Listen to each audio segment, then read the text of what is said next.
Comissão C aprova calendário para debate OZ tina reunião no Racing.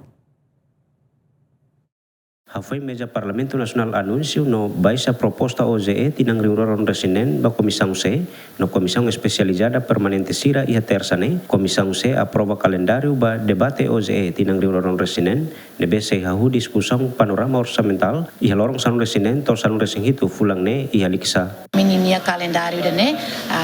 so e amisi halo audiência pública ne la os Comissão C makalo dek mai be Comissão Hutu e Parlamento nian amisi dia 20 to dia 23 de outubro lorong hat Comissão Sira se halo audiência ho linhas ministerial serem Hutu mas bem molok tama ba audiência pública ia dia 16 no dia 17 amisi halo panorama orçamental ne bem se convida linhas ministerial Sira inclui tania tribunal ne bem faz parte da Câmara de Contas Banco Central Banco Mundial e tania presidente da autoridade município Sira se mai Hutu ia seminário panorama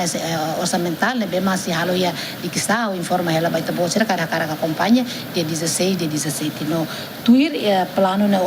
calendário ne bem kita iha ita mosi halo tamana ba generalidade ia dia 5 to dia 7 de novembro. Jadi audiência ia fulang outubro, novembro, maka ita foi início de novembro, mas ita tama na ba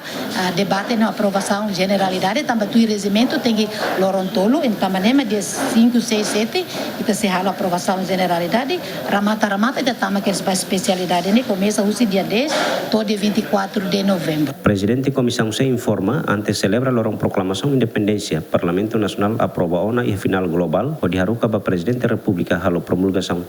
Na ami halo na redação final no ami fier kata que é de 25 que eres presidente bele parlamento bele haruka ba presidente da república bele halo aprovação então asa audiana na molok tama ba celebração de 28 de novembro e tem parlamento finaliza outro processo outro que eres ba aprovação OZE 2026 e ami espera kata que depois da aprovação o governo nos bele mai quer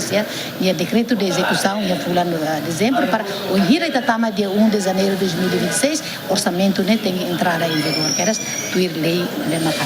relembra katak nono governo konstitusional di husi Conselho Ministro aprova ona OZE tinang reunião resinen ho montante bilhão rua resin no submete ona ba parlamento ho di halo discussão. Luciano Amaral, Adriano Verdial, GMN.